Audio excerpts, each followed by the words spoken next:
अगर बिहार में चुनाव लड़ना होगा तो जाति जाति करना होगा और ये बात तेजस्वी यादव भली भांति समझ चुके हैं। और आप देख सकते हैं कि पहले तेजस्वी यादव के हाथों में राजपूती तलवार चमचमाता है, फिर वही तेजस्वी यादव अपने कांधे पे लबनी उठा लेते हैं और उसके बाद वही तेजस्वी यादव, उनकी भी एक तस्वीर आ रही है जब उनके हाथों में तराजू है और वैश्य समाज को इंसाफ दिलाने की बात कर रहे हैं। पूरी जानकारी आपको बताऊंगा कि तेजस्वी यादव इन लोगों को टारगेट करके किस तरीके से भाजपा को और एनडीए को कमजोर बना रहे हैं और किस तरीके से अब मुख्यमंत्री बनने के बस कुछ कदम के दूरी पे तेजस्वी यादव खड़े हैं। ये सब कुछ के ऊपर विस्तार पूर्वक बातचीत होगा, लेकिन उससे पहले मेरा परिचय जान लीजिए। मेरा नाम है रजत और आप जनता जंक्शन देख रहे हैं। सबसे पहले इस तस्वीर के ऊपर आते हैं और इस तस्वीर में आप देख सकते हैं कि तेजस्वी यादव के हाथ में राजपूती तलवार है और उसके बाद इस बात का जिक्र भी किया जाता है कि तेजस्वी के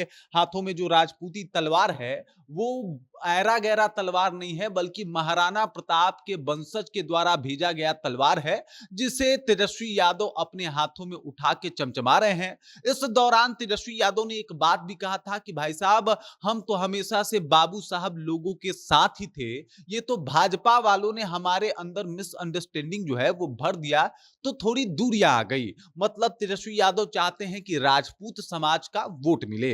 अब आते हैं दूसरी तस्वीर के ऊपर। दूसरी तस्वीर में आप देख सकते हैं तेजस्वी यादव अपने कांधे पे लबनी उठाए हुए हैं और यहाँ पे पासी समुदाय को न्याय दिलाने की बात कर रहे हैं और कह रहे हैं कि भाई साहब, अगर पासी समुदाय का हित चाहना है तो हमें वोट दीजिए, फिर हम ऐसा करेंगे कि सबसे पहले तो तारी के ऊपर से प्रतिबंध हटा देंगे और दूसरा काम ये करेंगे कि जितने भी पासी समुदाय के लोग इस मामले में जेल में बंद हैं, उनके ऊपर तमाम केस बंद कर देंगे। अब तीसरे फोटो के ऊपर आते हैं। तीसरा फोटो में आप देख लीजिए, तेजस्वी यादव के हाथों में तराजू है और इस तराजू के साथ ही बोल रहे हैं तेजस्वी यादव कि सुनिए, आप हमको जिताइए, एक बार मौका दीजिए और अगर हम जीत जाते हैं तो भाई साहब, हम जात धर्म से ऊपर उठ के विकास की बात करेंगे। आप एक बार हम पे भरोसा करके देख लीजिए ना। अब ये तीन जात आप समझ जाइए कि पहले वैश्य, राजपूत और उसके बाद पासी समुदाय, इन तीन जातों को अगर आप खंगालेंगे तो आपको पता चलेगा कि ये तीनों भाजपा के वोटर और सपोर्टर हैं। लेकिन जब तेजस्वी यादव इस तरीके से हुंकार भर रहे हैं तो इसका मतलब यह है कि तेजस्वी यादव चाहते हैं कि भाजपा का जो मजबूत पिलर है उसको कैसे भी करके गिरा दिया जाए। इन वोटों में अगर तेजस्वी यादव सेंधमारी करने में सफल हो गए तो समझ जाइए कि आने वाला विधानसभा चुनाव उनके लिए काफी सुखद खबर लेके आने वाला है। और इसी वजह से तेजस्वी यादव का प्रयास है। यहां पे देख लीजिए, पहले राजपूतों को साधते हुए आपको यहाँ पे दिखाई दे रहे हैं। दूसरे तस्वीर में आप यहाँ पे देख लीजिए, यहाँ पे आपको ये बनिया वोटरों को साधते हुए दिखाई दे रहे हैं। यहाँ पे तो ये इस बात को भी कह रहे थे कि भाई, हम विधानसभा चुनाव में सबसे ज्यादा टिकट 2020 में बनिया समुदाय को दिए थे और लोकसभा में भी हमने बनिया को सबसे ज्यादा टिकट दिया था, तो इस बात का भी जिक्र कर रहे हैं। और यहाँ पे पासी समुदाय के लोगों को कह रहे हैं कि भाई, एक कानून में नीतीश कुमार ने जो आप लोगों के साथ किया वो गलत किया। अब हम आएंगे तो पहले ही कलम से एक कानून बनाएंगे जिसमें आप लोगों के लिए तारी जो है उसे लीकर बैन वाले कानून से अलग रखा जाएगा और तारी जो है वो आपके लिए चालू कर दिया जाएगा। इस तरीके का बयान तेजस्वी यादव दे रहे हैं। ये सारी बातें इसलिए है कि वो चाहते हैं कि भाजपा के उन पिलर को, उन स्तंभों को कमजोर किया जाए जो कोर वोटर है भाजपा के। सबको पता है कि वैश्य समुदाय जो है वो भाजपा को वोट करता है। सबको पता है कि राजपूत समुदाय भी भाजपा पे ही अंतिम समय में भरोसा जताता है। और उसके बाद अगर पासी समुदाय की बात की जाए तो पासी समुदाय भी लगभग लगभग भाजपा को ही कहीं ना कहीं बिहार में चुनता है। और तेजस्वी यादव चाहते हैं कि अगर राजपूतों का वोट, अगर वैश्य का वोट और उसके बाद पासी समुदाय का वोट हमें मिल जाए तो फिर तो हम खेल कर देंगे।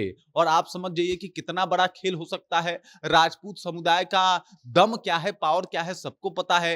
एक एक वोट 10-10 वोटों को इन्फ्लुएंस कर सकता है, ऐसा माना जाता है बिहार के चुनाव में। और अब यहाँ पे वैश्य समुदाय भी अगर तेजस्वी यादव के साथ आ जाए तो ये तो कोर वोटर माने जाते हैं नरेंद्र मोदी के, भाजपा के, और शुरू से ही इनके साथ जो है वो रहे हैं। अब तेजस्वी यादव अगर MY समीकरण के साथ साथ इन लोगों को भी अपने साथ जोड़ लेते हैं तो समझ जाइए तेजस्वी यादव को मुख्यमंत्री होने से कोई रोक नहीं पाएगा और अगली दफा जो है वो नीतीश कुमार मुख्यमंत्री नहीं रहेंगे।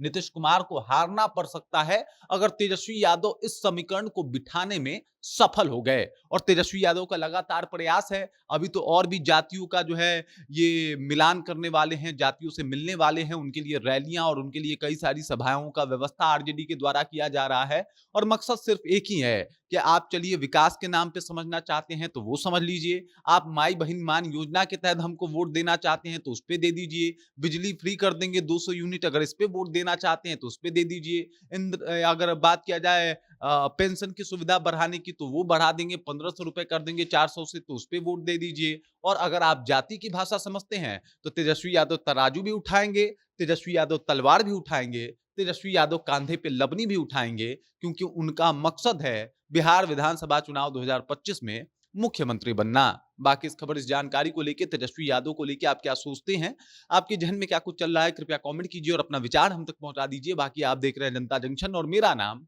रजत है।